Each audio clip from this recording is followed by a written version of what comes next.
Yeah, but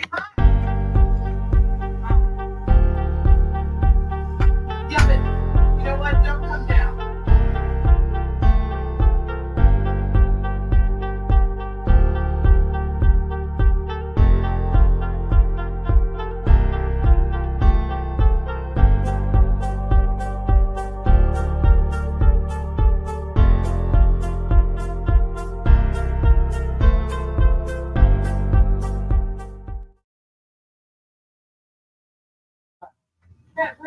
What is up, guys? It is the sports nerd Bradley Walker, and welcome to the Walker Report, part of NGSC Sports. Guys, remember the website, it's ngscsports.com for all your current sports content. My articles for the Rays series against the Houston Astros are up, all three of them. The Rays got swept by the Astros the last 3 days, and I just got word that I got credentials to the Diamondback series that starts tomorrow. But I will only be at one of the games this weekend. Anyway, guys, welcome in. Happy Thursday. We have two great sponsors on the show. That is CreatingZenSpaces.com. It is the local choice in St. Petersburg, Florida. For house cleaning, organization, decluttering, and pet sitting, it's about finding the peace with the uniting comfort to your life. And guys, remember, Zen Spaces begins with you. Be kind to yourself and one another. We're also sponsored by Fun-Wags.com. Born from a near tragedy, a Funwags mascot had a bad reaction from a store brand treat, but we do make treats with 3 ingredients you can pronounce. Not only are they for dogs, cats, but they are also for rodents as well. Head on over to fun-wags.com to take a look at the variety of treats that we carry. Like I said, because our fur babies deserve the best at the end of the day, head over to fun-wags.com to try out those treats. We are also part of Mancini Media, the Game Winner Sports Network, Snowman Multimedia Sports, and the Sports Alliance of America Incorporated. Thank you to those networks that let us broadcast. Let me go ahead, guys, and bring on two of my outstanding co-hosts. Good evening, gentlemen. Good evening. Good evening. Good evening. How you guys doing? Hot. All right. So hot. Yeah, it's been hot here too. You guys survived the storm, Lou? Debbie? Yeah, we didn't really get much. We only got about 15 minutes of heavy rain, and that was it. Good. Cool. We got 2 days worth of heavy rain. Although some areas close to me did get a lot more. Gotcha. Yeah. Not far from me either. Well, I guess the storm that I think it's Ernesto, I think, is out in the Atlantic Ocean. I don't think it's supposed to make landfall within the United States. I don't think it's supposed to. I think it's supposed to stay out on the water. Well, that's cool. Yeah, like I said, I got credentials to the Diamondbacks, but tomorrow night I'm calling my first high school football game. And then Saturday, I'm going to be on the golf course. So I'll be there on Sunday to cover the Diamondbacks game. Sounds like you got a busy weekend. Is it time? Yeah, I don't have a lot of rest time, unfortunately. But yeah. Now, wait, is it Diamondbacks against Rays? Yeah, and the funny thing is the Diamondbacks, I think, are the highest scoring offense in all of the major leagues. So the Rays can't score. Yes. So it should be interesting to see how the Rays. I mean, last night in the bottom of the 8th, they had the bases loaded with 1 out and got 1 run in. That's all they got. They couldn't get any more than 1 run. So they've scored 2 or less runs in like 5 of their last 7 or 9 games. Well, so if you want something even more embarrassing than that, I can tell you right now. Because Monday night, I had a little embarrassment in my area. Uh-oh. Yeah. No, that's just the New York Mets. The Yankees lost to the White Sox. Oh, the other side of the city's embarrassment.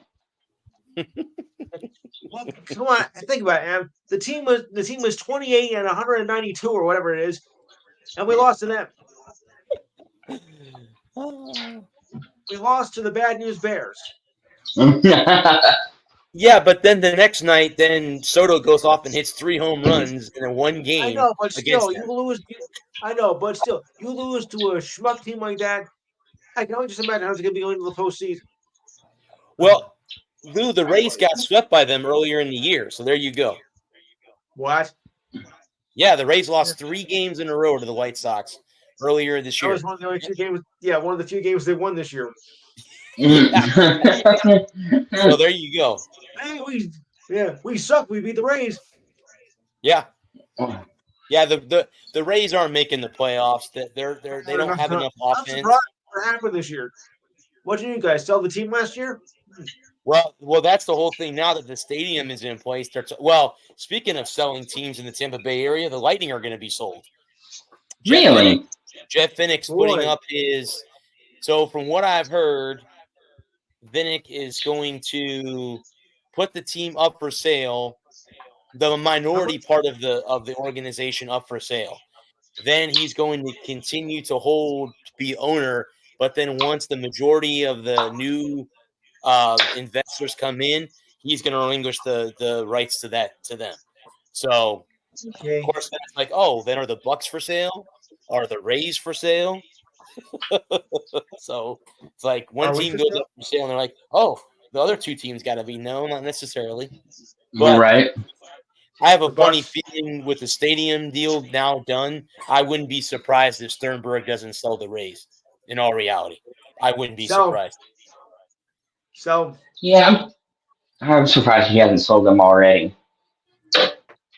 Yeah. There's nobody there. Oh, and they can't put together winning. 3 nights, there's no one there. They can't put together winning seasons in a row.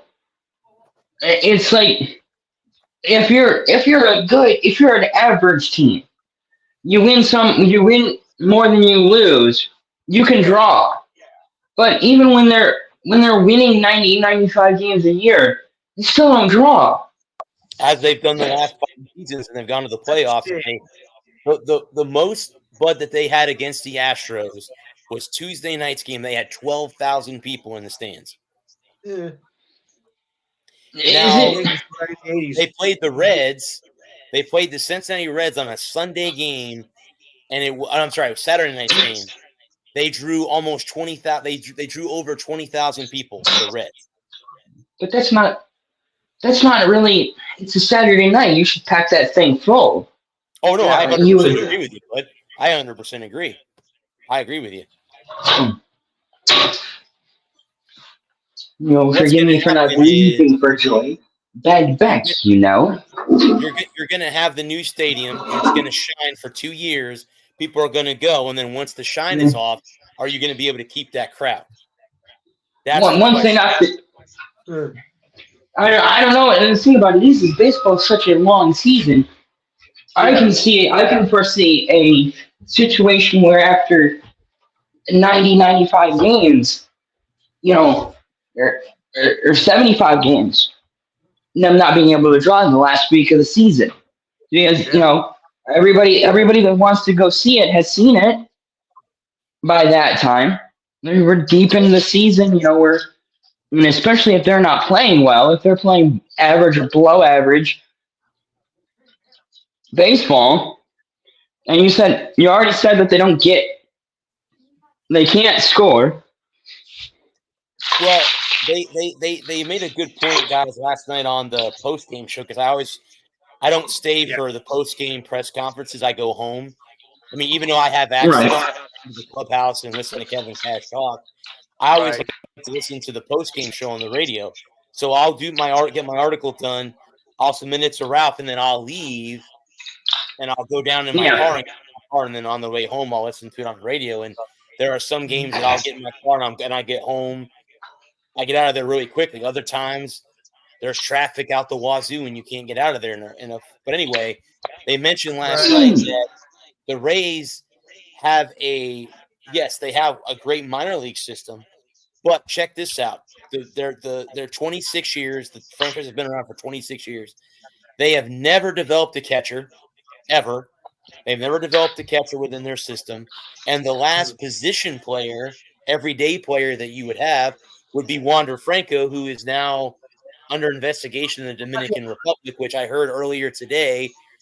The father of the girl that was involved in this relationship wants the charges dropped against Wander Franco, which is shocking to hear that, but that's what I've heard from a very reliable source on the radio. So this is not just something that I read on the internet or something along those lines. But they're right. They haven't developed a position player since Evan Longoria. Right. And they brought all these kids up. Curtis Mead, he didn't work out. They just brought up Junior Caminero, who is at third base. He's been up with the club for 3 games. He went 1 for 7 at the plate with a single. And that's the difference. There's an article, guys, I was going to refer to tonight. The pitching between AAA and the majors is so far apart, it's not even funny. Like, you could be raking in AAA, but you come to the majors and these kids are getting blown out of the water. Like, Major League pitching has looked like single A players. So that's just how much better pitching has gotten at the major league level, more than it has at the AAA level, which it's in use. There's, I guess, from what I've read, the article that I read, guys, that the gap has widened between AAA pitching and major league pitching. Yeah. So these kids that are coming up, these prospects, other than, of course, Gunnar Henderson, who is killing it in Baltimore, other than him, I mean, there's a lot of people that are, they come up here and then they struggle to get hits. Yeah. So yeah, I think. Yeah. Well, I think you get a lot of kids up from the minors. Mm-hmm. And used to be that a kid would come, like, the only way, there were 2 ways you got called up.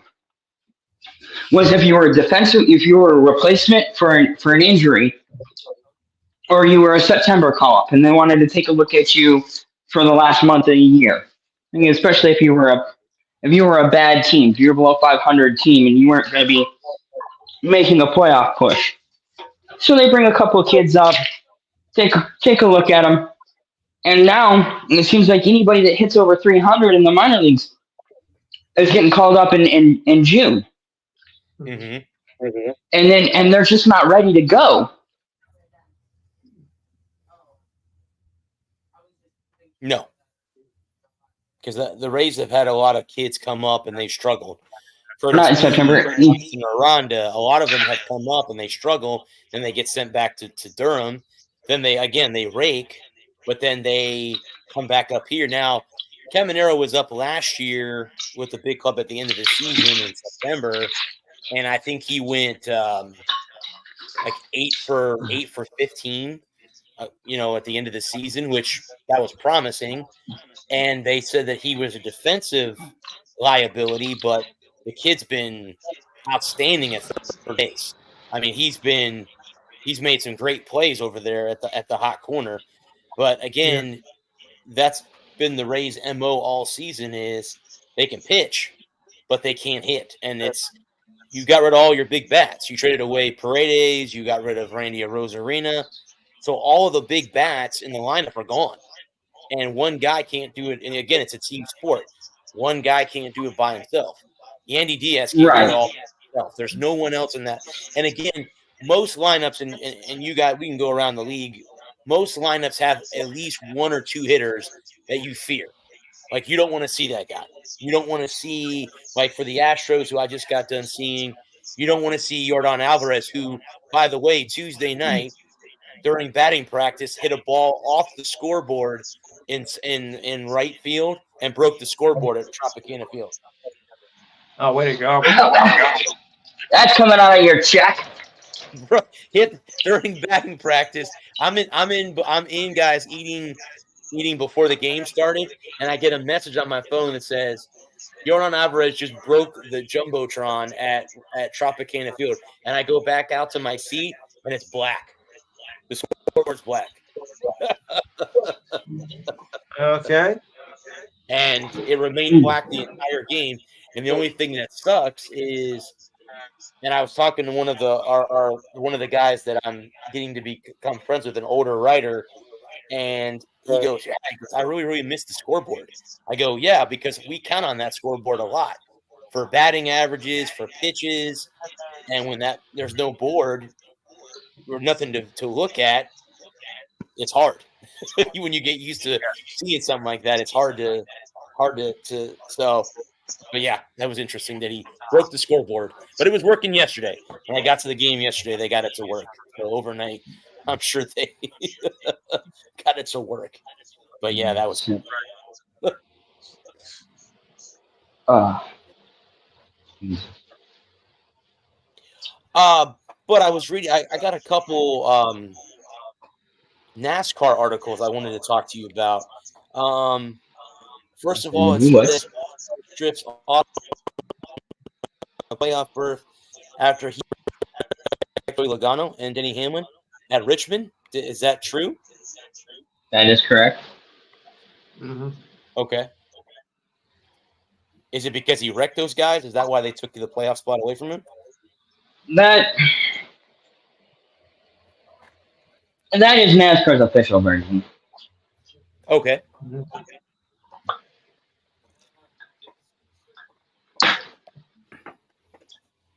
See, is there something deeper? I think a lot of it has to do with the fact that NASCAR is, well, my contention with the whole thing is that NASCAR just makes it up as they go along. Like, up until last week, and up until Sunday night, it was win and you're in. You know, do what you got to do, and if something happens, that's just part of the deal. And those were the rules that we all agreed to play by. But it feels like certain drivers have more sway and more standing with the powers that be than other drivers do. And if you ruffle the feathers of the upper echelon, they will go and they will throw a temper tantrum, and they will get results changed. The problem is that those two are notorious for running people over. Yes. And they're two of the biggest. It's just racing. Whenever, and it's like Kyle Petty said a few years ago now, when they asked him about, accidents and incidents that he was involved in, and he quipped that he couldn't remember anybody he hit, but he knew everybody who hit him. And Logano and Hamlin wouldn't have hesitated to run over Austin Dillon to get a win. Wouldn't have hesitated to jump the other one. If it was Logano, if Dillon had been leading, and it was Logano wouldn't have gone to that corner any easier. He'd have just rode right through the back of Dillon and wouldn't have cared. And it would have been like, well, that's racing. It's just what you got to do. You want to win, you got to, oh, well. In the immortal words of Steve Mariucci, bummer. Right. And Hamlin's the same way. Hamlin would have run over Dillon and turned the 22. And he's done it plenty of times to other guys. He's more than happy to wall you for a win. And he'll run for anybody. And in the NASCAR fan base, 20 years ago, Matt Kenseth won with one win. Matt Kenseth had one win and was just steady Eddie the rest of the year. And Ryan Newman had 8 wins.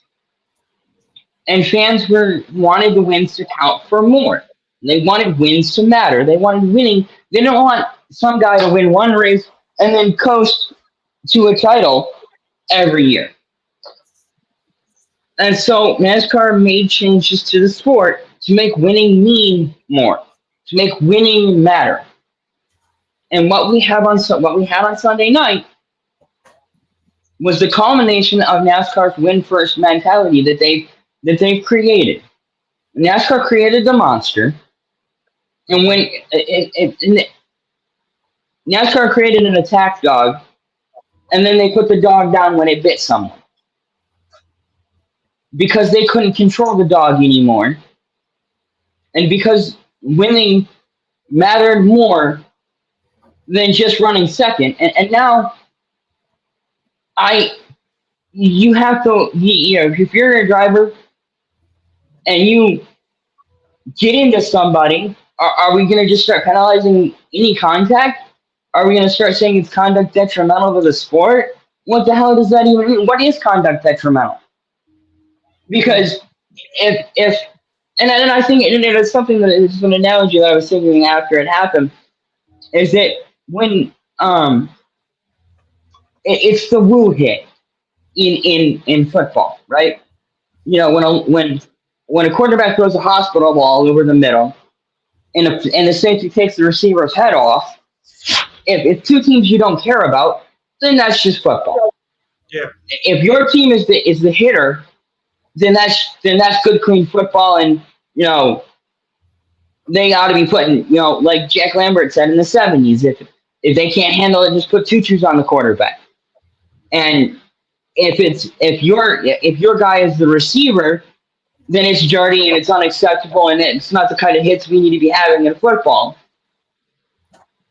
And you know, the contemptuous thing of the whole thing is that Denny Hamlin and Joey Logano have run over some of the nicest guys in NASCAR, some of the most agreeable, likable people to have ever driven a race car in the history of the sport, and they don't care. But they're the first ones to jump on their social media. Someone shoves a camera in their face, and they're going on and on and on and on and on and on. Yeah. About how it's dirty racing and how it's unacceptable and how somebody's going to get hurt.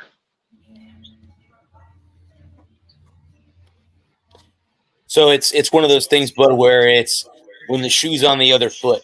We can do it, but then when it's done to us, well, that sounds like a lot of college football teams. Things go their way, they get their way, but then if it goes against them, they're the first to complain about it, first to bitch about it. Looking at you, Ohio State. That's not to name any names, but but yeah, and then so what you're saying, Bud, is he ran them off and wrecked them. But if he did, he flat out wrecked them. It's not a matter of was it close or he wrecked them, and that's not even up for a debate. The debate is at what point does it go too far? Gotcha. And it's like, but nobody talks about the incident previous because of everything that happened at that incident. Recchi Spinhouse drove 3/4 of a mile deep into turn 1 and just wiped out Ryan Preece to cause the caution that led to that restart. And nobody says anything about Ryan Preece. Ryan Preece wasn't fined. He wasn't suspended. He didn't lose points. And Ryan Preece Ricky Stenhouse drove a mile in over his head and couldn't keep the car underneath him and just absolutely took out the 41. And nobody and lost in the shuffle is that incident, the incident that precipitated this incident and all of that. And continue to ask questions. I gotta go get a drink. It's upstairs. Yeah, I didn't see the race, but I heard what happened, and the whole thing just got. I don't know if he should have been, disqualified for that. I mean, there was nothing he can do. But the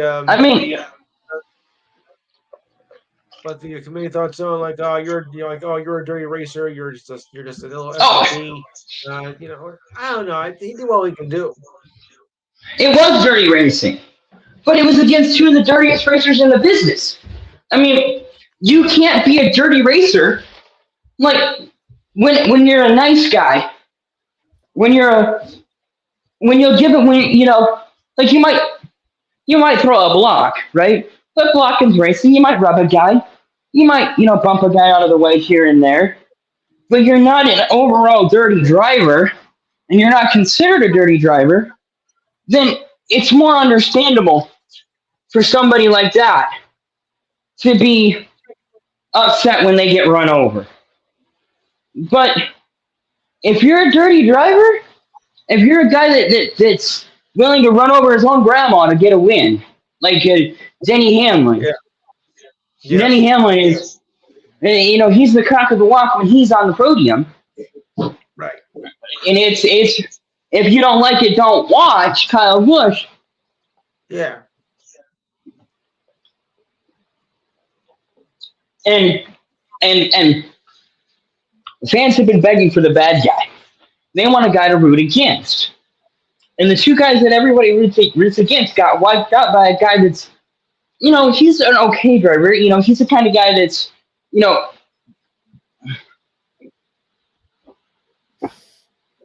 a middle of the pack, also ran, got a couple of big wins. He's moved a guy here and there. He's wrecked, he's wiped out a guy. He's been wiped out before. I mean, but the sport of NASCAR is a contact sport. And everyone knows that going in. Right? And there's a lot more like F1 and Indy cars, open wheel cars are finesse cars, right? They're instruments of speed and precision, and everybody knows that. You can't go into turn one at Spa and clean a guy out. You just don't.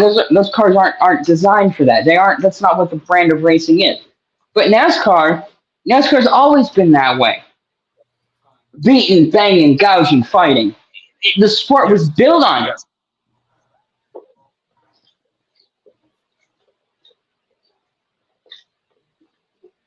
And I just,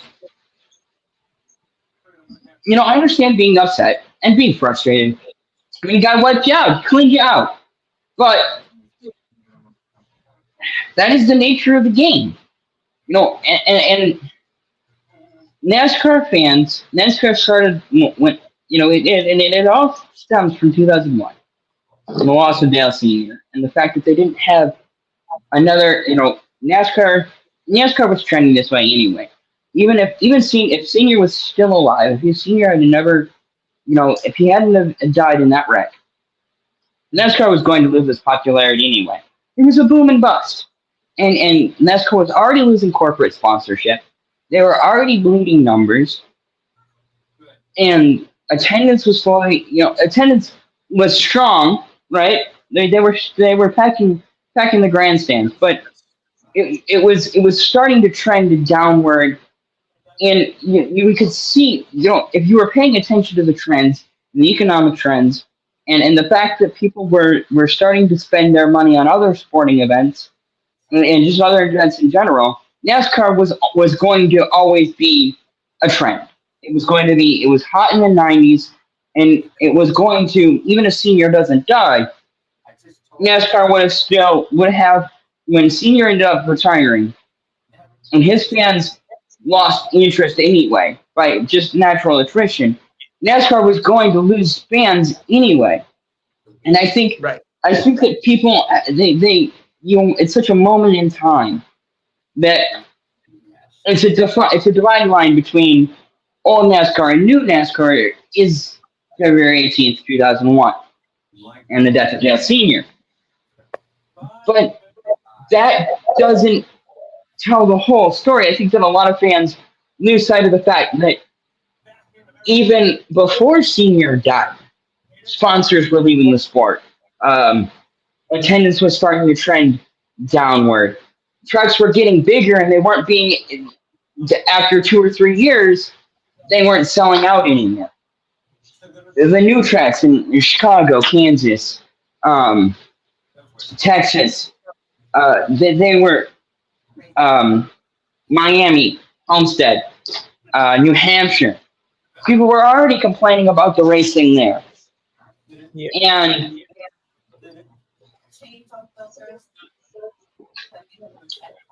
NASCAR tried to reinvent the wheel, pun intended. Try it again. So it's not worth it. And NASCAR's fan base was always an older fan base. There was going to be just natural attrition anyway. And then senior dies tragically. And I think that if Senior had just gone out like every other star had gone out, I think NASCAR would have died anyway. Yeah. Because when Pop was gone, he'd still be around the track, he'd be a DEI, but Junior was a silver spoon brat. He didn't care about the business of racing. He was there because that's all he'd ever done, And I think that if Senior hadn't have died, Junior would have been just another Kyle Petty. Yeah. But you had another article you wanted to. Yeah, the other one, but it says Denny Hamlin calls NASCAR. Did they penalize him for something, or is that stemming off of the Austin Dillon thing? As far as I know, that would be stemming off the Austin Dillon thing. Yeah. Okay, because they're both Bud from Yahoo Sports. So Okay. I just wanted those were the two that I had because earlier I didn't go to work on Tuesday. I called in sick and still went to the baseball game, but I was at home trying to gather stuff, articles and stuff. So Yeah. yesterday we had a slow day at work, so I'm like, all right, I'm gonna go ahead and start doing. The funny thing is, football's starting to come back. Whether level, high school, high school. I have my first game tomorrow night. College starts in a couple weeks. Right. The NFL, 3 weeks away, I think, from it starting up.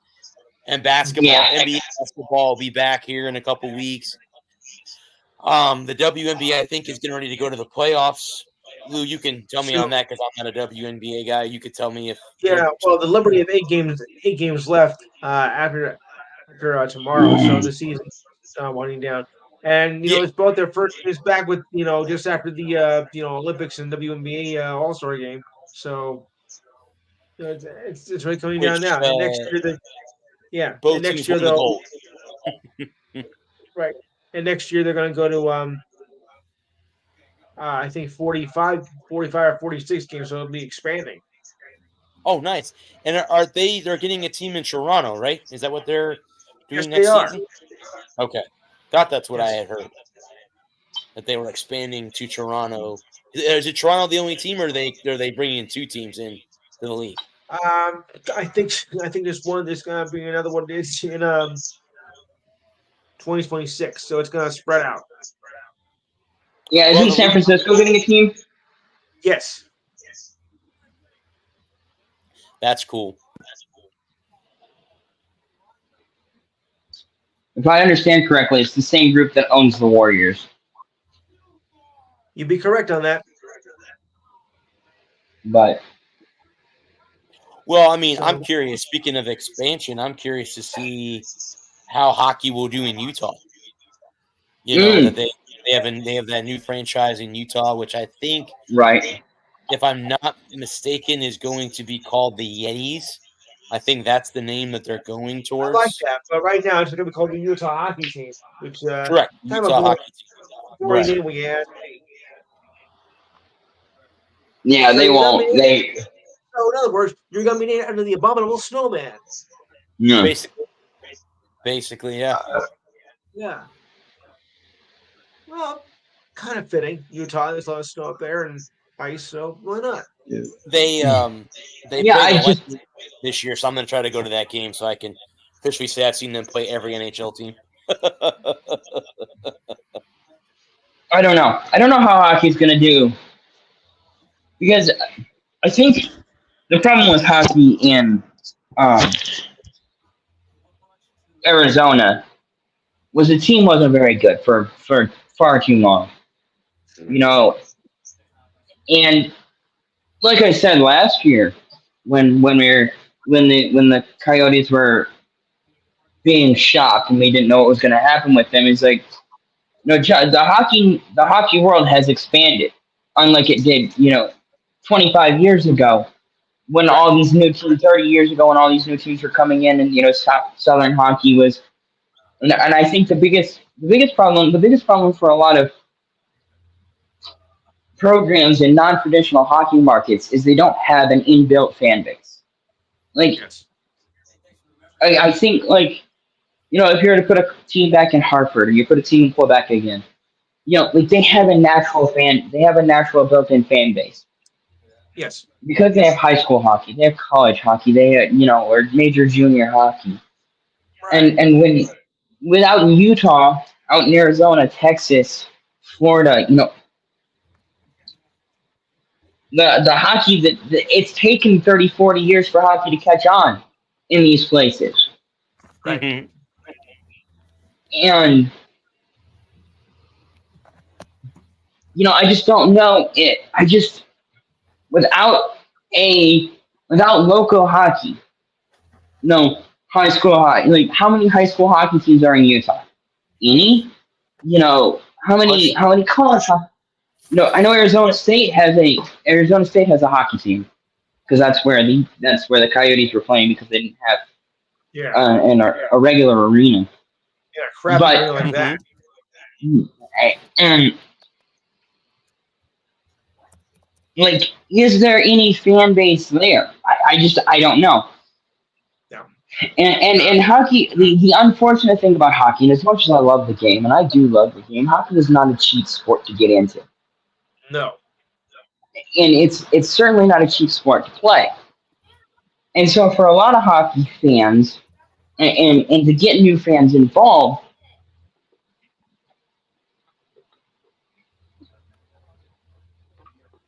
it's just too expensive.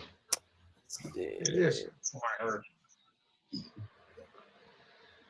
And hockey was a I'm fast actually sport. looking at right now. Say again. There, let me see. Hang on a minute. Let me count how many teams, guys, are in Utah high school hockey. They have. Well, let me click. Why would I know? Well, that's okay. They have JV and varsity. Let's see. 1, 2, 3, 4, 5, 6. Actually, there's 7, 8, 9. There's a good amount of high school hockey in Utah. Good amount. Interesting. Now they start. Okay, so they put middle school hockey, and it started back July 19th, which again we're obviously in August now, but they have middle school and JV. Yeah, it looks like middle school hockey stopped on July 23rd. But that's interesting. Okay. Utah school hockey. They have middle school hockey in Utah. That's good. That's So Yeah. that's promising. they do have a hockey fan base within Utah. So yeah. That's good. That's a great Yeah. sign. Yeah. Having established hockey and then giving them a professional team, I think that will only help the hockey market in Utah. Mhm. I think that the problem for hockey, and it's like hockey and golf and NASCAR and all these niche sports, is that they're expensive to play and they're not overwhelmingly popular anymore. Like golf, NASCAR, and golf is expensive to play.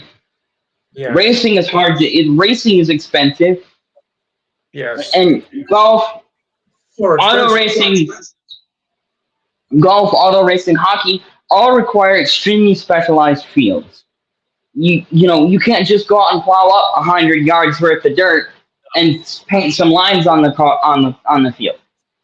And like if you're high school or your middle school is going to have a gymnasium, you can play basketball in there. They just paint the line. We have a gymnasium. We'll just paint some lines on the floors and we'll play some basketball. And like a soccer field, you have a football field. You can convert it into a soccer field. It's really simple, like the dual purpose fields. But to have an ice rink in your town that you can actually maintain the ice at to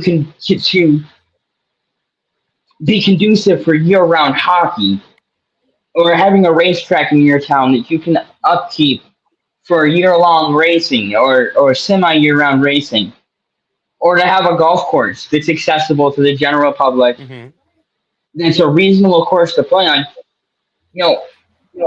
A lot of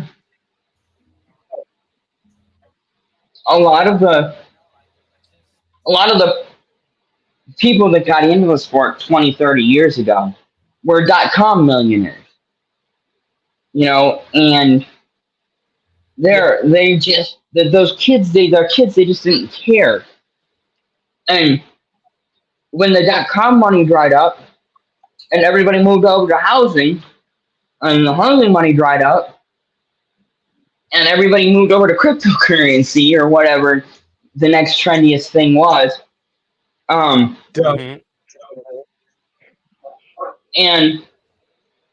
those fan bases dried up. I know hockey, golf, and NASCAR. When the corporate money left NASCAR, and when the corporate money left golf, those sports were on their last leg anyway. Because the thing about NASCAR was they had those big corporate sponsors who were paying multi-million dollars a year to sponsor one car. And they were consumer brands like Home Depot, Lowe's, Target, Sirius, Budweiser, Miller Lite, those brands, those consumer brands, and they weren't seeing on the return year on year of their investment.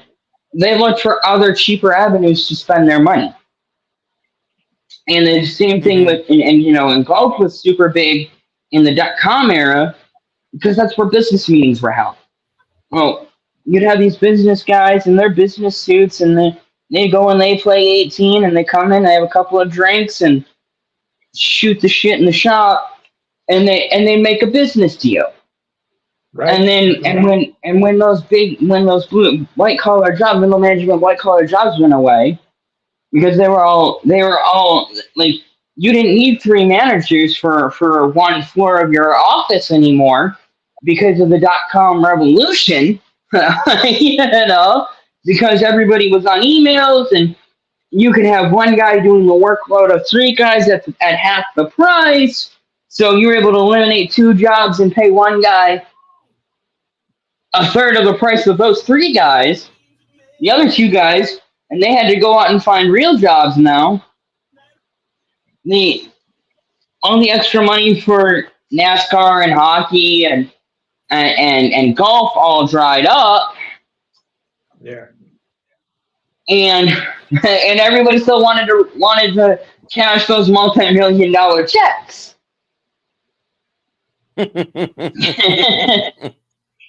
And so those sports have been desperately looking for alternate resources to reestablish their revenue streams that have been lost in the last 15 years.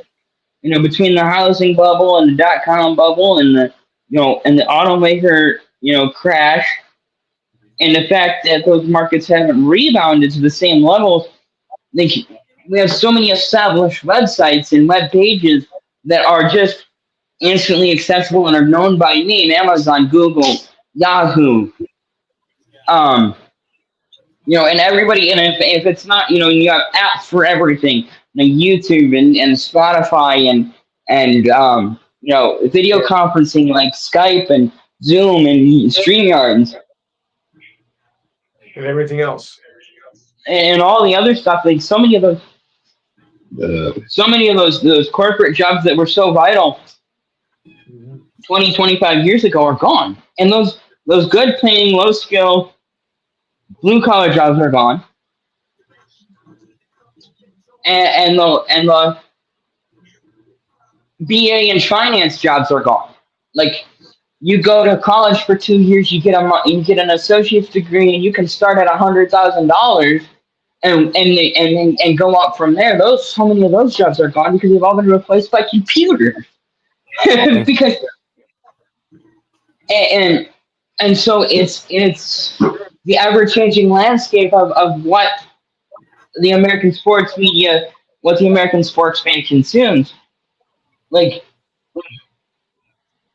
and I think the biggest thing is the year-on-year investment returns for corporate sponsors of major sporting leagues. If you look, football is, the NFL dominates, right? They clean up, Yeah. and then it's NBA, and they make all the money, and then the rest, and then everybody else is left fighting for the rest, and. And I think that, it's the business side of sports that so often doesn't get talked about in these conversations, And I love X's and O's, and I'm an X and O's guy, and then, breaking down film and diving into the minutia of a 3rd down and 8 in the first quarter of Green Bay and Chicago of week 3 is all great theater, but when you're looking at why the Rays aren't drawing, why the Reds aren't trying, why all these big, why the Rays can go 3 back-to-back years of playoff appearances, 50 games over 500, and can't draw. And you look at the ever change, but the Lightning draw, and the Bucks draw. No, and the Lightning were on a down year last year because of injuries and age and some moving and stars moving on and kind of in a transition period. And John Cooper, does he go? Does he stay? And the Lightning they played okay, made the playoffs, and they drew fairly decently. Tampa Bay wasn't expected to do much; they were expected to be down, and they had a pretty nice year and they drew well. But the Rays, they have one mediocre season. And the bottom drops out of the attendance, like a below average attendance, and the bottom falls out of it. You go from average crowds of 15 to 20,000, and on a weeknight to and 30 or 40,000 on a Friday Saturday night, back to basement numbers where you're only pulling 20,000 on a Saturday night. Yeah. Yeah, no, I mean, and that's true. But like I said, I've gone to, I don't know, 18, 20 games, I think, this year, 21 games, I think, this year. And I could say the largest media they had was for the Reds, and that was on a Saturday night. Yeah. And that may have been because they were having a concert after the game. Oh, Yeah. That's bad. I think a lot of people were there to see L.A. De La Cruz. I think he's one of the up-and-coming superstars, if he's not already at that point. In He is. And I'll be honest with you, I got to go to all 3 games, and he is such. I mean, he didn't get on base till the 3rd game. They kept him off base, but he gets on base. He's the first to third within a blink of an eye. Like, the kid is gone, and I mean, he is so hard to throw out. Like, he times his run, his steals, like clockwork. He's got it down to a T. But yeah, I mean, the Lightning have sold out Amalie Arena, I think, I don't know, 7-8 seasons in a row. They sold out every game. And I mean, trust me, as a fan, when you're, the cheapest ticket you can find is like $95 in the nosebleed section. And I mean, like the last row of the nosebleed. There. I mean, when I was a season ticket holder back before they won their first Stanley, or no, after they won their first Stanley Cup in 2004, you can get a ticket in the nosebleed section for $50 and sit in the front row of the 300 level for $50. And now that won't even get you in the stadium. I mean, it won't get you won't get you in the parking lot. And now, so Jeff Vinnick, when he bought the Lightning, he bought it for $170 million. Now the franchise is worth $2 billion. So he has made his money back and then some. Yeah, they say that's pretty good return on investment. The ROI on that is pretty good. Yeah, I honestly You're the finance guy around here. I mean, yes, in a way, when he does leave, it will be a different feel. But I don't think he's going to let investors that are going to ruin what he's developed go away. I think he's going to bring in the same people with the same mindset. Now, obviously, like with every franchise, after you win back-to-back Stanley Cups, in 2020 or 21, 22, 2020, was it 2020 and 2021? I think it's when we won back-to-back. I don't remember. Yeah. Yes, it was. One, and then the Knights won 23. Yeah, the Panthers won last year. The Knights won in 2022. So it was 2020 and 21 was the year the Lightning won the back-to-back Stanley Cups. Right. But Correct. our window That is shut. to go back, I think, is shut. I think now for that. Yeah. it's hold on to the young guys you have, bring in new young guys, and then it's going to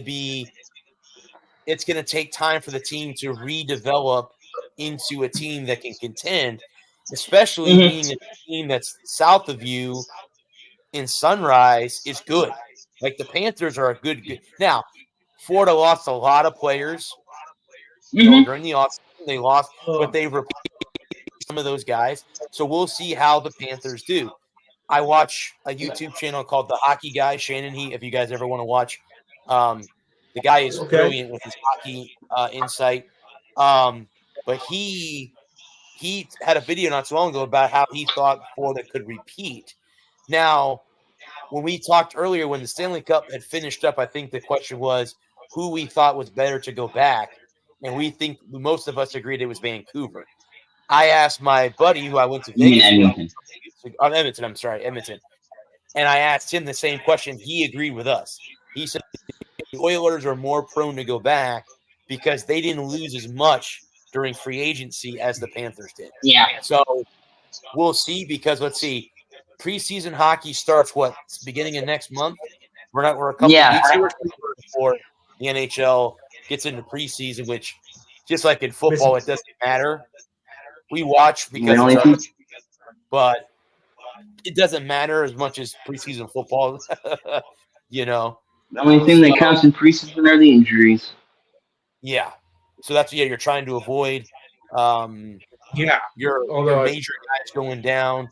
I mean, I've been to a couple preseason hockey games, and a lot of it is the kids are trying to develop, or if a veteran needs ice time, they'll throw him out there for a while, and then they bring him in. Wow, we're beating the Eagles. Go figure. Wow. Okay. Patriots are up 10-3 in the third quarter. Yeah, like I said, it's preseason, so. I was going to say, speaking of things that don't matter because it's preseason. Well, and then I heard guys, they were talking earlier that the Patriots could have the worst team in all of football this year. It's been a long time since you've been able to say that. Since you've been able to hear those words associated with I think the outlook for New England is bleak. But when you have a 20-year streak of success like they've had, it's only inevitable that it goes away. And I think that if as long as they can develop some of their young guys and build on their young talent and have a couple of successful drafts, and you're right back in the hunt.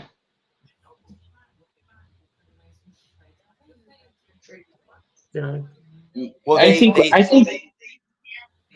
Good, bud. I was gonna year-on-year success is harder in the NFL, but I think in the modern NFL, but I think rebuilding is easier Yeah. than it used to be. Because it used to be that you couldn't rebuild, right? You built you built a winner and you had to and then you maintained it. The 70s Steelers, the 80s Niners, the 2010s or the 90s Packers, yeah, or the 90s Cowboys, I should say. Those three successive franchises. Or you can say Green Bay's the Packers of the 60s, Packers of the 60s, Steelers of the 70s, Niners of the 80s, and in the last great dynasty before New England was the Cowboys. But if you look at those, they only had success in a sliver of those 10 years, in the sliver of the decade. Like the Packers were the end of the 60s, the Steelers were the mid 70s, the Niners had bookended the 80s. They were really good at the beginning and really good at the end, and the Cowboys were really all the front side of the 90s. And so when it went right now. And if you look at the teams that have had success, sustained, who gave me a speaking job? If you look at the teams that have had sustained success over the last 20 years, it's been New England, and then it's the Spider years. Like Ravens have had a couple of good years. The Niners have had a couple of good years. Now it's the Chiefs right now, and I think that year on year, it's easier to rebuild now than it was to load up 30 years ago, 40 years ago, because you have a couple of solid draft classes, and you build you build a winner, and it invites middle-aged free agent, 20, 29, 30. It makes those teams inviting. So if you can quickly turn over the roster, get the old guys out, get new guys in, you might go down for a couple of years. You might have 2 or 3 bad years, but the bounce back is so much more immediate that if you build it right, you can dismantle it, be bad for 2 years, and be back on top in 3. Look at like Detroit, for want of I think Detroit's a prime example. You get the right coaching staff in there. You clean house. You get the right coaching staff in there. You give them a couple of years. You get them a good quarterback, somebody that they can work with. You give the offensive coordinators a couple of pieces to play with. You have the defensive coordinator a couple of pieces to play with, and then they attract free agent talent that wants to come to the city and play in the city. And it's not the tail end of their careers where they're past their prime and they're washed up and they're has-beens. It's prime free agent talent. Or you get a couple of good drafts. You draft a guy like Aiden Hutchinson and a guy like Jamar Gibbs. All of a sudden, boom, slam bam, thank you, man. You got a top 10 defense, top 10 offense. Mm-hmm. And I think New England, it all depends on how good of a coach Jared Mayo can be. We don't know. We haven't seen him as a head coach yet. So, I think I think New England fans have to be realistic and realize that this is a throwaway year. We're going to scrap this season because we know we don't have the talent. We don't have the rosters. We don't have a roster capable of winning a title or playoff contention. Wow. No, I agree with him. I think it's going to come down to, it's going to take a couple years for the new kids on the block, like a Drake May, and they're going to have to get. See, that's the one thing. And correct me if I'm wrong, guys. I think that's one of the major reasons why Tom left, because they gave him no weapons. I mean, other than Gronkowski and Edelman, tell me who. Because Welker left. Trying to think of the other guy that was their slot receiver. He never had a deep threat. Danny Amendola. He never had a deep threat outside of Randy Moss. Mm-hmm. That's it. He never. It was always the Troy Browns of the world. You know, it was never Deion Branch. He never had a Mike Evans. He never had a guy like that. You know, a Megatron. He never had a deep There's threat only one wide. Megatron. Yeah, a deep threat wide receiver that he could throw the ball to. It was always those Yeah, short, when, thick, dip and dunk type routes. short and across the middle. intermediate. Right. It was he didn't throw long passes because he didn't have anyone to throw the ball to. It wasn't, Except outside the 3 years with Randy. Right. That's not the style of offense they ran.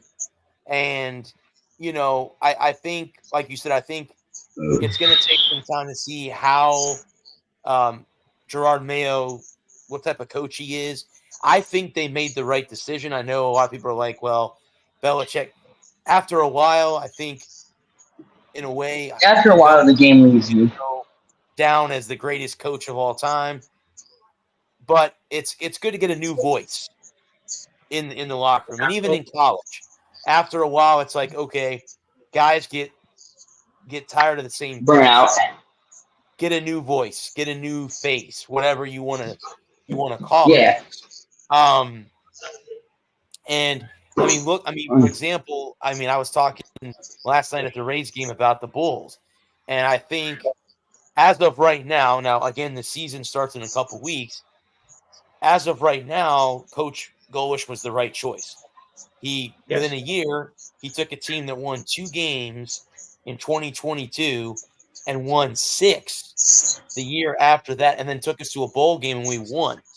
And this year, you know, obviously the big games. I saw a couple of YouTube videos about guys predicting. A lot of them have them either at 9-3 or 8-4. I agree with that. I think they can win 9 games. I think we can beat Miami. Now, I could be totally wrong, and come the middle of next month, I'm going to the game on a Saturday afternoon, and Miami whomps us at Raymond James Stadium. Kills us. Yeah. No? Yeah, just blows your asses out. Yeah. Right, exactly. And then I'll say we're gonna get whomped by Alabama, and we go up there and shock the whole college football, nation and beat them. Yeah, you shocked the world, man. I mean, so again, it's gonna come down, and then the division games, the 2 teams within the conference, I think that we're gonna struggle against is Memphis, who's good, and FAU, who we struggled with last year. Both of those teams. Yeah. Maybe you want to throw in. We don't play Tulane. You don't play Tulane this year? Okay. I think we play. Maybe we do play Tulane. I don't remember. I thought we did. I thought you did. I don't remember. And then the other one would be Memphis, FAU, Tulane. I think are the 3 tough conference. And if you don't get Tulane this year, then you don't have to worry about that. Let me look, but you might be right. I think we do play the Green Wave. Hang on. I thought we talked about Tulane last week. The week before. I don't remember. I saw something. Let me look right here. Here's the schedule. Okay. So we start August 31st at home against Bethune-Cookman, which that should be a no-brainer. Yeah, that's a win. Yeah. Then we have Alabama week 2 in Tuscaloosa, which that one I think we're gonna lose. Yeah. We're on the road against Southern Miss. That's a win. I think we can beat. Should be a win, yeah.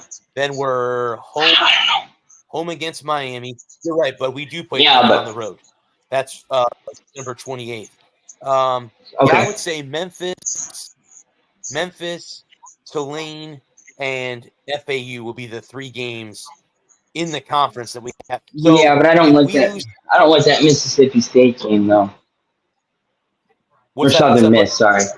The Southern Miss game is a trap game though. It's every hallmark of a trap game. It's the week after the Bama game and the week before the Miami game. And if you don't come with your pads on and ready to put in the work, it's a textbook trap game. It's the week before a big game against a big rival in a game you should just in a cakewalk game and a tune-up game for the season, and you go out and absolutely lay an egg and you get beat. So Yeah. I'm not saying that they will get beat, but I'm just saying that it's if they're giving 20, take the points. Right. Mhm. Yeah, because then after Miami, we played Tulane in New Orleans. Then Okay. we're home. I'll miss that game. That's the only game I'll miss this season is against Memphis because I'll be on vacation in Orlando. They're at home. Kind of hard to be in. They're home against UAB. That's homecoming. That's the homecoming game on the 19th. Right. And then we're on the road in Boca, which the guy that I met last year, Scott, who comments on all my posts about credentials, he's also got credentials too. He's got a book. I've been on his podcast a couple times, but he asked me if I was coming down because he lives in Boca. He covers FAU, and maybe since I can't go to Alabama, maybe I'll ask Ralph, my editor, like, hey, how about me flying it down to Miami and driving to Boca and covering the FAU game on the road, and doing that instead. Then we're that's not a home against Navy. Yeah. Home against Navy. Then we're on the road in Charlotte, which we beat them last year. I'm not worried about them. Tulsa, I'm not worried about. I'm not worried about Rice. So the last 4 games of the season are winnable. Yeah. So again, and that's just me talking now because who knows, injuries happen, whatever. But as of right now, there's 4 wins at the end of the season. So that means all we have to do is win, 2 games in the previous 8 to make a bowl game. Now, I know obviously that's not what Golesh wants because he said that. He mentioned that. That's not what he wants. So, but I'm just looking at the perspective thing of saying, right. But yeah, the long term viability of the program isn't just making bowl games up year on year, but you have to start somewhere. And and then when you're the head coach, you can't go out and say, well, if we win 6 games, we make a bowl game, then we all get to go have a vacation. I mean, I get it, but in reality, I think that for FSU to become that 4th team the 4th team in Florida, to leapfrog UCF, Jeebus. Yeah. I'm just gonna stop. Yes. Yeah. If you read a lot of social media about UCF, they're hoping that USF is on the rise again, so that they can join them in the Big 12 or go to the ACC or whatever. Because that's kind of the plan. Is they're one of the bigger conferences to bring USF into the. But like I said, I think the ceiling for them is 9-3. The floor, I think, would be like 7-5 or 6-6, something along those lines. Which again would still be outstanding, being that again coming off of a 2-win season 2 years ago, and you win. I mean, if they're sitting at, let's say through the first 6 games, they're 3-3, and they were 3-3 last year through 6. Yeah. If they're 3-3 again or 4-2 going into the last 6 games of the season, and there's 4 winnable games at the end of the season, that's pretty good. I would take 4-2 or 3-3 at the end of the year at the split. So we'll see. Again, find out in a couple weeks when they kick it off against Bethune-Cookman. So we'll see. For real. Yeah, I see What's 6 up, wins. Hey, Alex, how you doing, buddy? Yeah.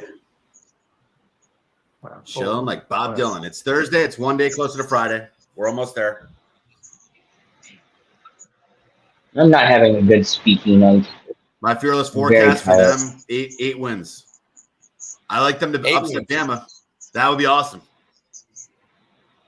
8-4. I like them. They can beat Bama, maybe 9. The common thing is 8-4.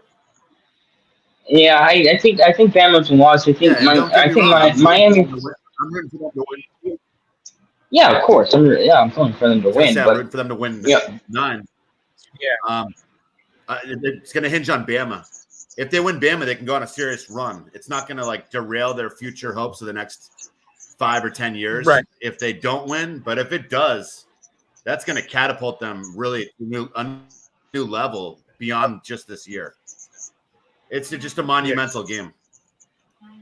More than just a game. I have to agree with Adam. I didn't realize that the Southern Miss game was in between Bama and Miami. And if you go on the road and we get annihilated in Tuscaloosa, and then we think, oh well, we have Miami in a couple weeks, Southern Miss could be a loss.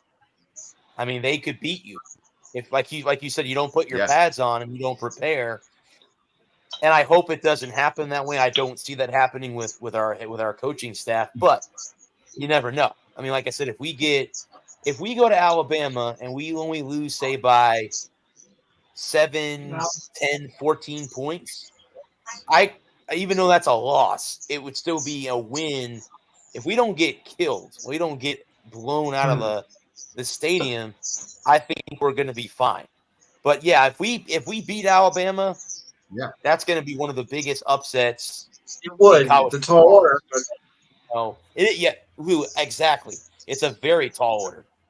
Especially on the road. Yeah, especially it makes twice as tough. Yeah. I remember Tennessee did it, and that shot everybody. And, Bama's been the same since. I mean, because not that Tennessee was a slouch team, but they were top 15 ranked in that game. But yet they still managed to beat Alabama. The goalpost came down like, this is unbelievable. The almighty Alabama lost to Tennessee, and they have been the same since. But that game was in Tennessee. That was in Knoxville. If Bishop's going to do, first-year head coach, Bama's going to be open. They're going to be. Yeah. They could be. They got a tremendous amount of talent. Yeah, they do. They always do. They got a tremendous amount of talent. They got a talented new coach. They're a 10-pole franchise. They're when it's good for college football when Alabama's good, and I just don't see them.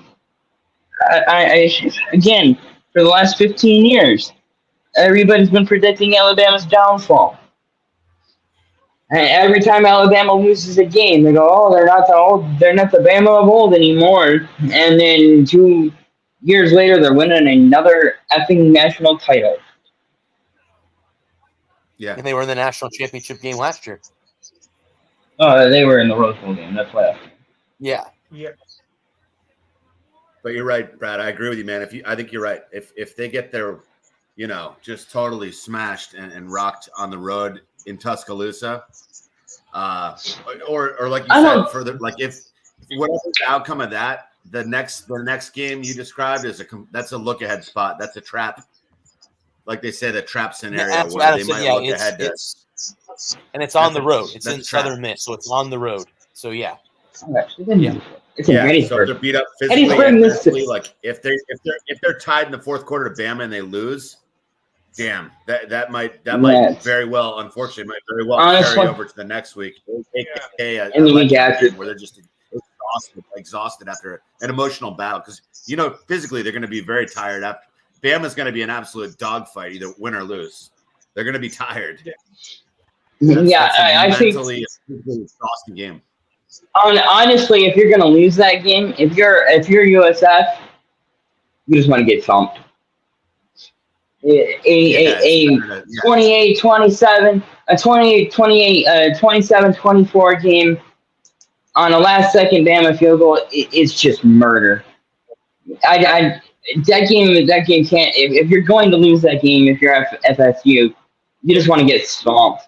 Be down 21-0 in the first quarter and just check out, get your backups in, and get looking to Southern Miss. But if you can pull off a win, because an upset loss is still just a loss. Like if they're up 21-20, if they're up 24-21 with a minute and a half to go, and Alabama marches right down the field and scores a game-winning touchdown with no time left on the clock, it's just a gut punch. Ugh, And totally. but a close loss where you've been trailing all game is better than a blowout. I take back what I said. I was wrong. A close loss. If you lose by 10, but you're in the game most of it, if you lose 38-20, if you lose 38-21, that's a 17-point loss. But if it was 31-21, you made a game of it, you kept it close, and then Alabama scored a late touchdown to go ahead and put it away, then it's a loss you can hang your hat on. Now, if you get run out of the building, if it's like 56-3, that's embarrassing. And 27-24 on a last-second field goal is just gutting. Especially if you led early in the game. If you led 24-21 and you gave up a field goal, and then your offense came out and did nothing with it, and you had to punt it back to Alabama, and they went 45 yards and kicked the game-winning field goal. That does neither side any good. That's a bad look for Bama. That's a bad look for FSU. USF. Jesus. I hereby take a vow of silence until I break it. It's tough. I mean, either way, it's gonna really be gut wrenching if they lose. Because I think it could be close into the fourth quarter, but you're right. Like emotionally, if they lose a last minute game, they might get on a little downward spiral for the next two games and wake up 0-3 in that 3-game stretch. So if you're going to lose Bama, like lose it early, like you said, and start preparing for the next game. Because if they go toe to toe and then they lose, the win's going to be out of their sails maybe for the rest of the for a couple games. They might get swept in that little corridor of Bethune-Cookman and Miami. I want them to win 2 out of 3. They might be able to sweep that trio. That'd be just. I think 3-1 or 2-2 is really, really possible in that 4-game stretch. Yeah, like the Bethune Cook. That's not a trap game. Because they're not a good school, and they have never been a good school. It's a throwaway game. Gonna win that one big, easily going away. Then you have the Bama game. Yeah. And then after the Bama game, you got Southern Miss. And Southern Miss is a trap game because Southern Miss falls in between the Bama game and the Miami game. Yep. And the problem is no matter what you do in the Bama game, win, lose, or draw, in the Southern Miss game, you're going to be riding that feeling. So you could have, if they go up into Tuscaloosa and they beat Alabama, whether it be by 1 or 100, or they lose to Bama by 1 or 100, they're going to be feeling that emotion no matter how they lost. I think if you're going to lose, the best way to lose would be to keep it relatively close, but not close enough where you could have won. Don't get run out of the building, but don't lose by 17 on a garbage time touchdown, right? Lose by 15 on a garbage time touchdown, something like that. Where if you had just made 1 or 2 plays, you might have been in the game and it would have been way more interesting. But not a crushing defeat, and not a crushing defeat either way. Not like getting crushed 56-10, or getting crushed by a last-second field goal or a blocked punt or a fail Mary or some other shenanigans that can just really be absolutely devastating. So you can keep up the momentum, you can keep your positive attitude going, take care of business against Southern Miss, win that game, and set yourself up at 2-1 going into the Miami weekend. And then go into Miami and deal with Miami. I think if they can put pressure on Miami, if they can force Mario Cristobal to make a decision, he'll make the wrong one. We've seen it before. Yeah. That was the point where you're supposed to laugh. Georgia Tech. Also laughter. Oh no, I said typically, yeah. Mario crystal ball. Yeah. Crystal balls. The wrong I like it. I agree. Yeah. There you go. And so that game. We can just split credit on it. Yeah, make him read it. Make him read it as crystal ball. And so then you're three. He's not a great coach. You're three. I want to see them win that game. That's going to win a lot of recruits in Florida. That's a game that could be a game, especially if Miami's 3-0 going into that weekend, which they should be. Yes. Going into that weekend, you go in, you beat a top 25 team. I imagine that Miami, they go 3-0, they're at 17. I think that's a fair assessment. I think. And then you go and you play Miami, you give Miami everything they can handle. What was that? Yeah. If they go 3-1, Bud, heading into the Tulane game, yeah, I mean, you might be riding, two big Super wins. momentum. Southern Miss and Miami, you win those two games. Now you're going against a team that a lot of people have you losing to, and Tulane's a good football team. No, yeah, Tulane's a good football team. They've won the American the last 2 years, and they've rolled. I think the last two American championship games, they've rolled. I forget who they beat last year, but they've rolled the two teams they've played against. UTSA? So, maybe. Well, then Memphis is not far after the Tulane game.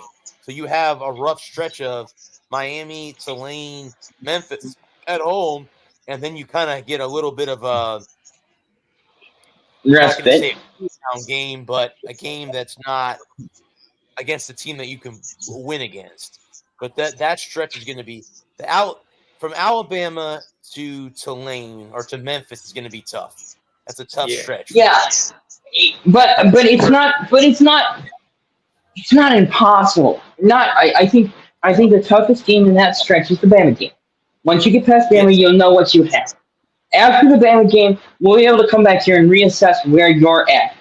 And if you're 2-1, if you're 1-1 after Alabama, and see, if you didn't have a crushing loss or whether it be a physically crushing loss where you lost where it was a hospital game and you've got 8 players on injured reserve, or an emotionally crushing loss where you had the game won, except for some shenanigans that Jalen Milroe miracle on fourth and 31. I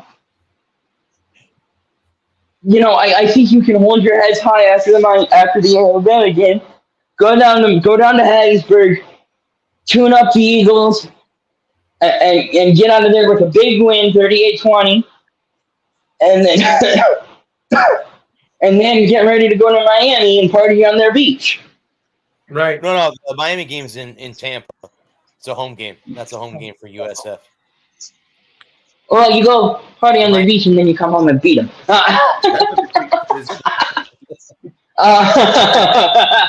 See, and that's how you sell it a bit. It's a 5-hour drive from Tampa to Miami. Right, that's Get all week.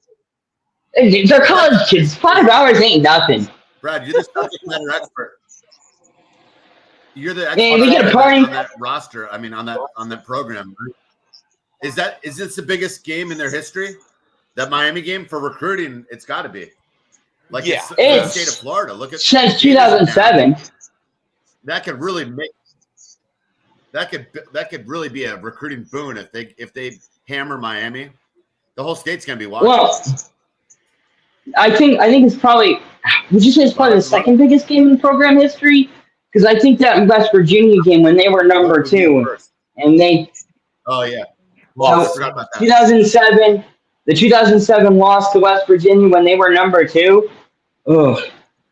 That was a crushing loss for the program. Yeah. Man, at home too. That was a home game, not to bring up bad memories and rub lemon juice in them. I wouldn't trust Florida to stay down to save my life. Again, Florida's like Bama, like Georgia, like all these great Southern teams, they're down for 3, 5, 10 years. Like, well, like you look at Alabama. When Bear Bryant died, when he his famous quote was, play as long as you can, coach as long as you can, and died when he was dead within 6 weeks of retiring. And then 20 years of misery in Alabama, and they find one guy, they find that right guy, and all of a sudden it's a dynasty, and they win everything but Miss USA. And I think they might have won that too. I think Mac Jones actually won that. Oh, that was good. That was good. Thank you. Thanks. Before he went to the NFL. You only have one. And so, and every year on year after 2009, people were predicting the demise of Alabama. And Nick Saban would lose a game, or they'd lose 2 games in a season. And this is the end of Alabama, and what happened to Nick Saban, and the dynasty is over, and it's doom and gloom in Tuscaloosa because they didn't send Upper Pickenuckle State to football hell because they only beat them 78-0 and not 81-0. and what's wrong in Tuscaloosa? Oh, the sky is falling. Dogs and cats living together. Mass hysteria. And Hornets too. and Florida's in a down. They're in a downbeat right now. But give them a couple of years. They fire the moron they have coaching them right now, and they get the right guy. And next thing you know, they find that right quarterback, and they have a series of successful quarterbacks. And it's Florida back at the top of the Florida heap. Because I think FSU is in for a rude awakening now that Travis, whatever his name was. Jordan Travis. Him too. Well, is gone. Their quarterback now, guys, the guy that was at Clemson. DJ. Oh, DJ. Yeah. Wanga. Yeah. DJ Umanga. Yeah. He's their quarterback now. Last so year, man. We'll see how he fits in Mike Norvell's system. Right now, FSU is the top team in the state of Florida, hands down. They're the best team. Right. Yeah. UCF wants to say they are.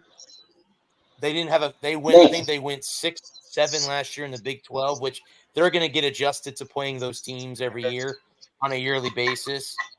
They play. Yeah. Goes to the Swamp. I think it's week 2. I think they go to the Swamp to play the Gators. It's going to be a tough year for Florida. I don't see them winning 6 games. That's up right now. Right. No, I don't see them. They go out and throw wrenches into a lot of people's chains, for all I know. So right, of course. If predicting games were as easy as that, we'd all be multimillionaires because we'd all have DraftKings accounts that were in the multi-millions. And we wouldn't be doing this from 4 separate rooms. We'd all be in one room together. Work on that. Yeah, it's not working. We'd be in a cushy studio, cushy air conditioning studio. Yeah. Yes. But no, and so no, I agree with you on Florida. I think it's going to be a down couple of years, but I think that one thing that Florida has going for it that say looks like Michigan State doesn't have going for it, right? Is it's not in East Lansing. It's not Wisconsin, right? It's not Iowa. Like 2 weeks ago when we were discussing head coaches, and you were like, "What? Why can't Kurt France at least get a serviceable quarterback?" And it's like, yeah, the problem with trying to get a serviceable quarterback in Iowa, East Lansing, Champaign, up there in Minnesota with PJ Fleck is the problem is that Miami it's Miami. Tuscaloosa, it's Tuscaloosa. The last time that Tuscaloosa had a snowstorm was never. the last time that it dropped. The last time that it dropped below 40 in Tuscaloosa, they shut the state down. So they turn the when it gets down to 75 in Tuscaloosa, they turn the heat on. So Right. well, when the overnight low is 75 in Tuscaloosa, they're turning the heat on. God, it's cold. So you know, like, yeah. You know, bring all your outdoor plants in. You know, and I think that's, you know, to your question about Kirk Ferentz, and I think it's not so much that he can't recruit a great quarterback, you know, JJ McCarthy or Adam, Jalen. Go ahead. They do this. They do the same thing in Arizona in the summertime.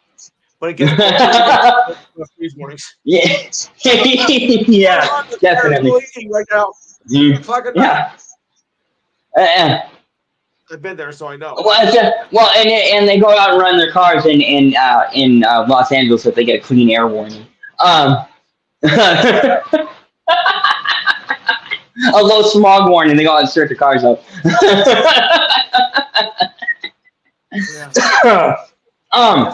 But you know, like you know, I think, you know, if some of us were Canadian nuts, we'd all have a Merry Christmas. No, that's to say, you know, you wish in one hand, shit in the other, and see which one fills up faster. You know, I don't think it's for a lack of trying that Jalen Milrose. You know, I think that a lot of these quarterbacks, like Jalen Milrose, you know, Caleb Williams, JJ McCarthy, you know, the reason why they all ended up at Michigan and USC and Alabama isn't because Iowa didn't want them. You know, I think Iowa would have backed the Brinks truck up for any one of those three guys, right? The problem is that those guys don't want to go to Iowa, you know, and it's not like playing at the big house for a Midwest kid who's looking up. You want to play in Columbus, you want to play in Michigan. If you're going to play in the bad weather, you're going to play in a tough conference. You want to play at the two biggest schools in the game. And if you're a Midwest kid and you don't want to play in snow and cold, you're looking at Bama, Miami, Florida, USC, Georgia, Tennessee. You know, and so, you know, Kirk Ferentz is left to pick up the pieces and pray to God he can find a guy that can throw the ball 5 yards. Yeah. You know, and so it's not like he's not trying to find a great quarterback. It's not like he's not recruiting great quarterbacks. And the problem is that great quarterbacks, you know, the moving around, like the ability, mass transit, you know, cars, you know, planes, trains, and automobiles, and the fact that a kid can go from New York City, you know, he can grow up in upstate New York all his life, and hop on a plane and fly to Southern California to be the quarterback of USC or UCLA or Arizona or Utah, and then fly back on Thanksgiving to be with his family for the Thanksgiving holiday or Christmas. You know, you can, like, you're not. How do I put this? Like, you're not duty bound, and you're not travel. But you know, it's not like getting out to California is a 16-hour train ride. Or yeah. And so if you're a top tier quarterback, especially with, you know, desegregation, kids go coast to coast now. And you know, and things like, you know, when we finally got wise to the fact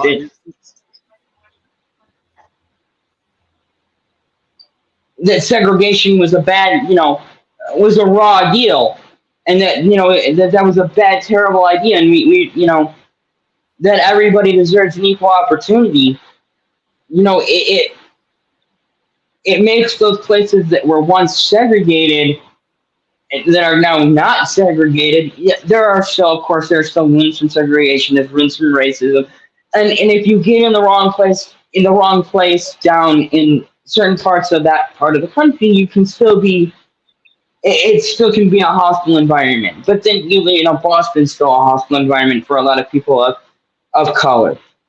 And not to get political or racial, but those are the things that I think about when I think about like recruiting and the fact that for the longest time recruiting in the Deep South was so hard that young players of color were forced to go out west or go up north because of the segregation and the racism and the wounds of the Civil War that have never fully healed, and the fact that people don't want them to heal, that there are bad people who still have positions of power in these places that still control these institutions, and they still uphold those abhorrent ideas, whether it be intentionally or unintentionally, whether it's just a matter of whether it's intentional or it's just a culture thing that's just the way it's always been, and you don't buck the trends, you go along to get along type deal. Now that those places are more hospitable to other talent of other races and other colors and other creeds, and it's not, you don't have that segregation with desegregation and deregulation and inviting these young men to come and play our game down here. And the kids down here being allowed to go to those schools and not having to go out across the country to find places to play and learn. You can see that the change in attitudes that has facilitated the growth, the mass growth of the game that we so much love, was facilitated in the last 25 years between mass transit and a changing of racial attitudes in parts of the Deep South that hadn't. I don't know how to put it in a way that's not just bashing people that just like. There are a lot of people, and I live in the Mid-South, so there are, like, for me growing up in the North and in the Midwest, you were just a person, right? People were people, and we didn't care. If you were good at football, or you were good at hockey, or you were good at baseball, or whatever your thing was, and you were good at it, and you wanted to go and try and make a career of that, and go for it. More power to you. But there are. It's not to say that they're bad people. It's just they're people that are set in their ways, and they have these preconceived notions of how things are supposed to operate and how things have always operated. That it's very hard, and for people who have grown up with that, and their parents thought that way, and their grandparents thought that way, and their great grandparents thought that way, and the fact that so much of the mass migration from other cultures wasn't down in this particular region of the country. It was up north. It was in the Midwest. It was out west, because it wasn't just skin color that was a barrier of entry around here. It was also there were also ethnic barriers, because the people that ran this part of the country for so long, they only wanted people of English descent to be in this area. And it's not a condemnation. It's not me picking on anyone. It's just it's not like, I hate to be political, and I know we try to avoid being political and and benching and veering too far off into topics that aren't just directly sports and X's and O's and in the business side and all the fun stuff that we like to do. But and that, like, the changing of attitudes around here towards people of color, towards people of white non-English descent, has really changed how people are, how people view this part of the country, where it's more inviting, it's more friendly, it's more, that Southern hospitality has a real charm to it now, that in years past, that if you weren't the right kind of person, that hospitality was the hospitality was only reserved for the right kind of person. And so I think that's another factor that makes recruiting so much harder is the fact that it's so nice down here. It's 9:30. I think it's probably still, when I got home 2 hours ago, it was still 90 degrees out. So it's going to be warm for a while. So, there's no bad weather. The people are nice. Sports has been one of the biggest blessings in enabling to break down racial barriers.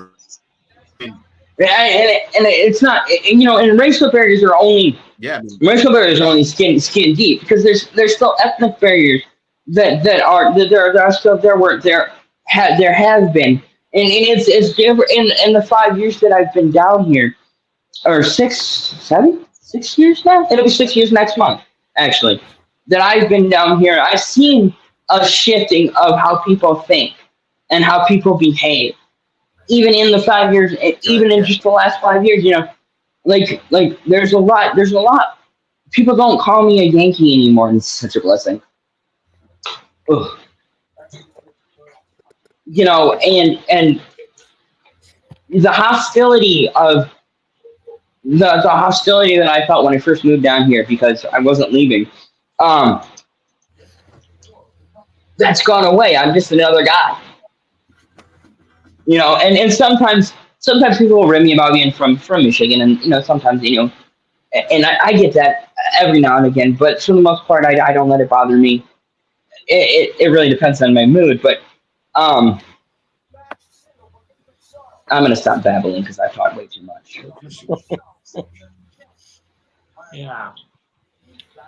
No, it has changed a lot. I mean, he's right. It has changed. And I've grown up in the South. I mean, people don't call Florida the South, but it wasn't part during the Civil War. We were owned by Spain, so I mean, it's Right. not.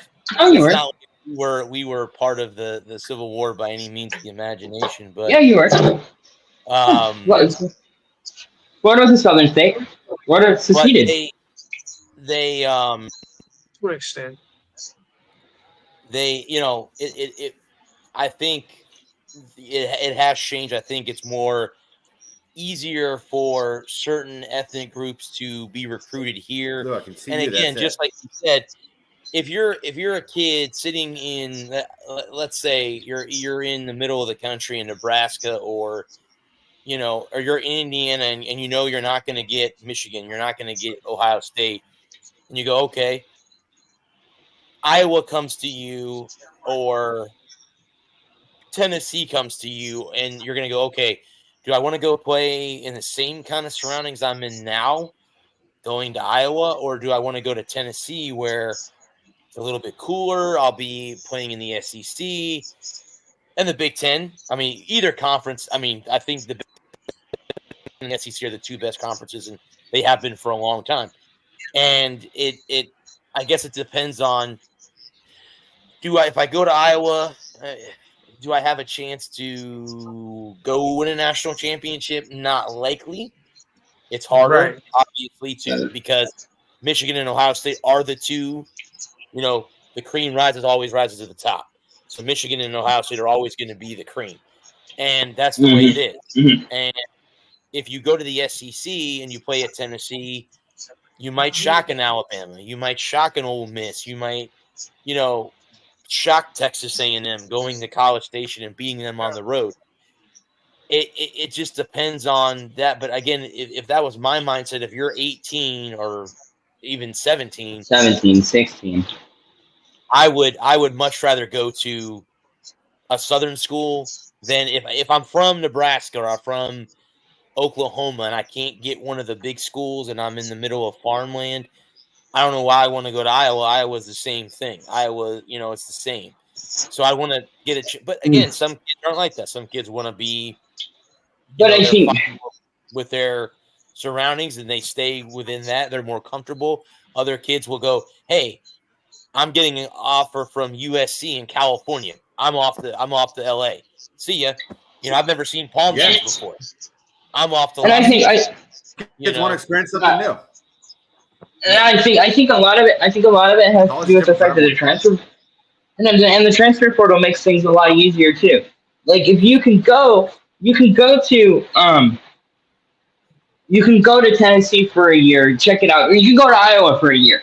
Let's say you grew up in Kansas, and Iowa's only an 8-hour trip, where Tennessee is a 13-hour trip. But, because you're going to be all the way on the other end of Tennessee. So you're not only are you 2 states over, but you're 2 states all the way over. And so maybe you want to go to Iowa for a year. And maybe you're just going to take general courses because you really don't know what you want to study. And then you find out, oh, hey, I really like, neurobiology or whatever. And so you transfer to Duke, because Duke has, Duke's a great medical school. And then from Duke, you're going to go to Johns Hopkins or you're going to go to, some other, medical school, or, maybe you're a lawyer. And so you go to Nebraska for 2 years because Nebraska's a great law school. And then you knock some heads, and then you're going to go, let's say you go to Nebraska for 4 years because you want to get your law degree because Nebraska has a great law program. And then you're going to graduate, you're a graduate transfer, and you go to Alabama to win a title. I think the transfer portal and the graduate portal and the graduate transfers, it's really changed the game over the last couple of years. Now the fact of the matter is that you don't have to, Yeah. love him or hate him, Nick Saban was the master of the dirty program. The under the table, him and Urban Meyer and Jim Tressel and paying players under the table and working out deals and funneling money.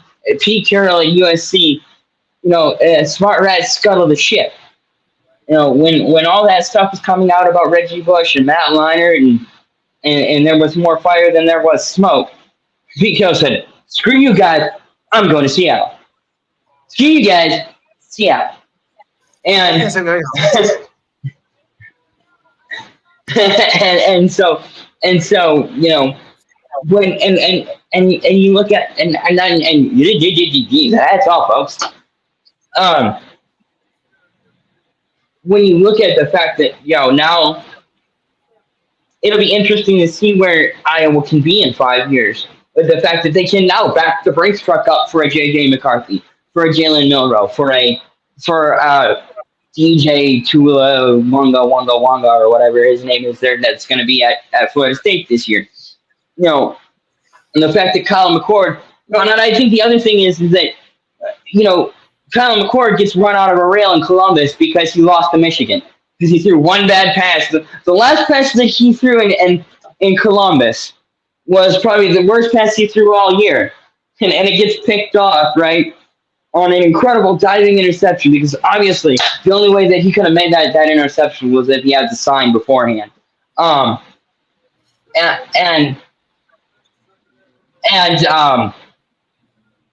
The idea that because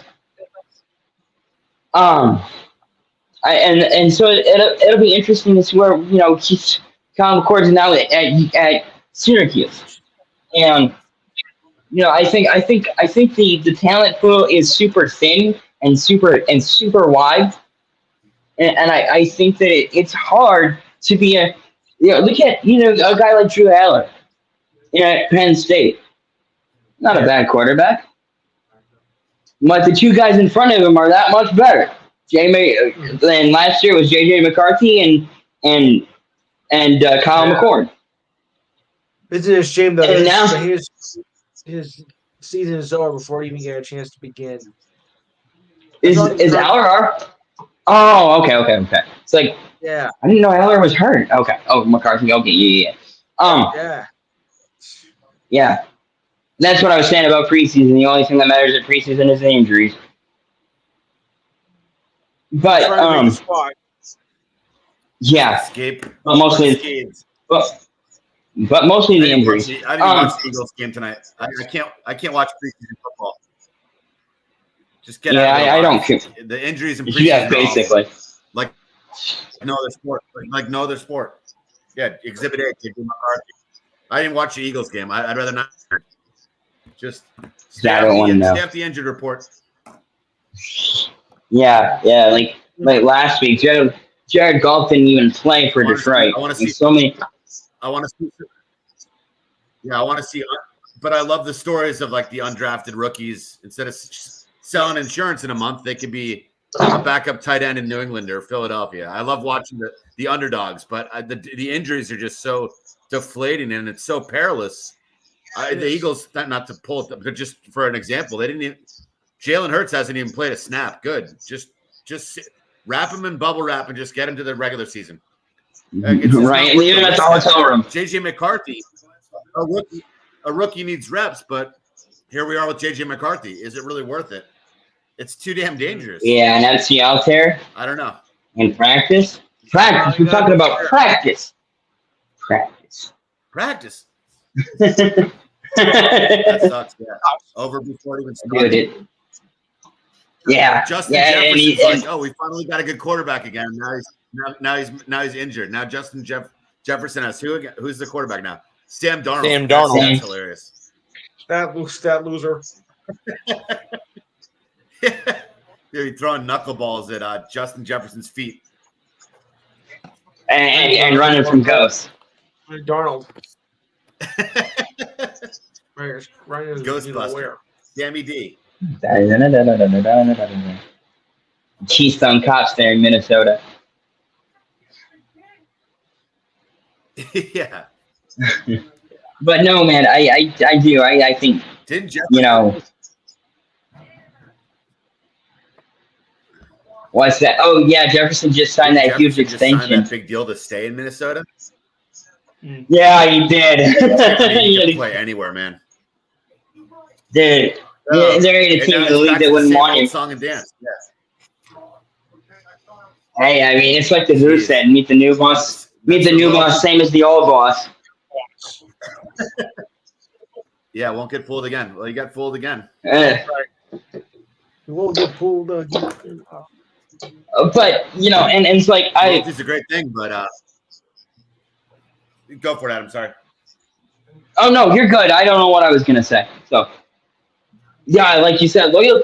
I mean, you know, I respect in a way, I respect loyalty, but I want money, you know, so like, I don't I think it's easier for me because I've always grown up with chasing the bag that I don't see loyalty as anything special. Like, you know, it's one thing to be loyal to your hometown team. Like if I had made, you know, I kicked around the idea of playing college baseball. If I played college baseball and the Tigers had drafted me, I wouldn't have gone anywhere else. As long as they wanted me, I'd have played my whole career in Detroit. But, you know, if I went let's say I went to Pittsburgh. Let's say I went and played for the Pirates. Okay, cool. Whatever. And my contract was up after 4 or 5 years. and Pittsburgh happened to offer me the most money. I'm a Pirate for life. And I ain't going nowhere.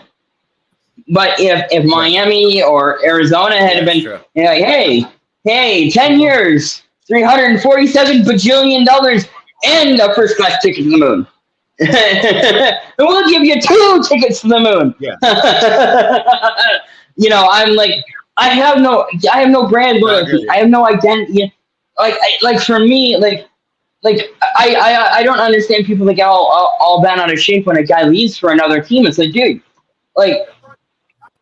you're like, let's say that I've been drafted by the Pirates, and after 4 years, let's say I was like an average baseball player, 270, 25 home runs, 65 RBIs. You know, some you know, an average baseball player, 90% in the field, made 9 plays out of 10. You know, an average, you know, an all-around decent average baseball player, and Pittsburgh offered me $24 million a year for 6 years, and that money was backloaded. Like, I get more at the end of the contract, right? Making it harder to be down at that contract at the end of you got to play out my first 4 years, and then I'm up for renewal, right? And I'm like, you know what? I'm going to test the market. And St. Louis came along and they said, hey, we're going to do 3 years, but we're going to do 3 years at $30 million a year, $90 million, right? I'm like, yes. go down to St. Louis, talk to them, see what kind of what they're offering. And like the other thing, like there's so many things that go into this. Like I see so many fans complain when their team doesn't go out and do something. They don't get a guy like Detroit. I mean, those are the teams that I root for. And this past offseason, the Red Wings kind of stayed pat. They really didn't make a big splash. They didn't go get a Stamkos or make a big trade to swing a guy like Ryan Nugent-Hopkins, who was not Hopkins, Draisaitl. There was rumors that he could be on the move and Detroit was interested, but they didn't really make a move. And everybody's like, well, why didn't Yzerman, he's the master of the deal, he didn't do anything, and it's for shame. And it's like, if Yzerman's agent, if Yzerman calls Stamkos' agent and Stamkos' agent goes, you know what, I appreciate the call, but we're not interested in coming to Detroit. Your guys, we want to win now, and Nashville seems to be more in a win now position than Detroit is. You can't fault the guy who's it'll be his third contract in his 36th year season, or year 36 season, right? His 36th year in his 12th season or something like that, something ridiculous, like he's been around forever already. You can't fault the guy for wanting to chase one more cup. And Nashville's in a much closer win now position than Detroit or Tampa Bay are. No. And people are like, oh, where's the loyalty? Where's the loyalty? And like, dude, if another business in your same field came along and offered you the bag, you'd be gone tomorrow. So I don't want to hear the hypocritical nonsense. Yeah. Like if an oven building company came along and that offered me $100,000 a year, I'd be gone before they could say, where'd you go?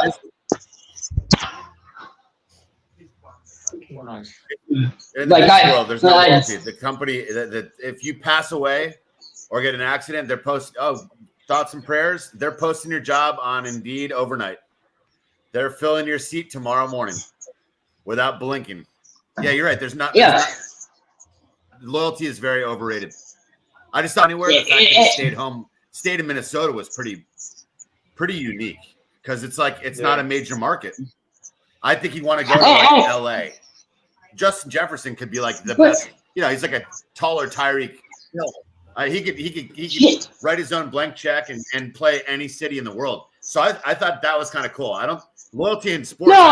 Loyalty in pro sports is totally overrated. I'm going where the most or where the beach is nice. I'm going there.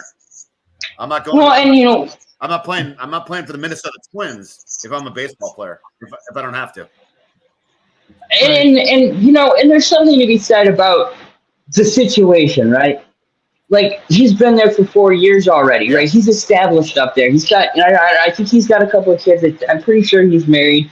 The other factor that comes into this is like, especially if his wife is from up there or his girlfriend, his kids, they're established in schools, and then not only you move across yes, you could go to LA or Kansas City or Philadelphia, make big money and potentially win championships. But if that's not where he wants to be, if he likes Minnesota, maybe he's a big fisherman, maybe he's a big hunt, like an outdoors guy. He loves to fish and hunt, and Minnesota has great fishing and hunting. So maybe there are so many factors that go into all that the decision making that I get so mad when fans go, why did we go get that guy? Were you fixing the site? Were you fixing to fill out a check for $330 million for the next 10 years? No, I don't think so. Or when a guy leaves the city, a guy who's been in a city for 10 years and fans are like, oh, he's just loyal. Whatever happened to loyalty in sports? Loyalty in sports only gets you in the door. Like teams have no loyalty. Like a guy's like a guy like Albert Pujols was in St. Louis for 10 years, right? And they let him walk and go to LA. And it took 10 years before he came. He played, 25 odd years or whatever.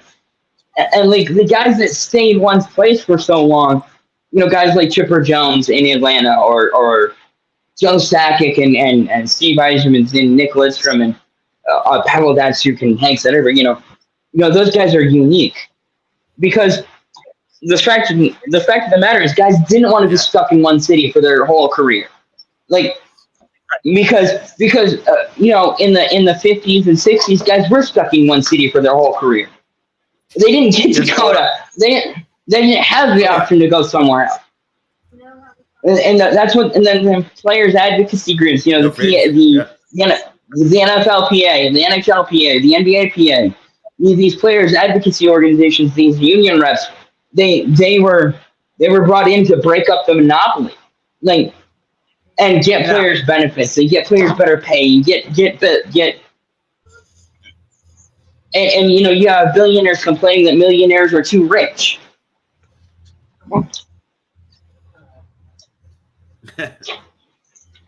Billionaires complain that millionaires make too much money. But yet they're the ones that are filling out the paycheck, so that should tell you right there. Yes.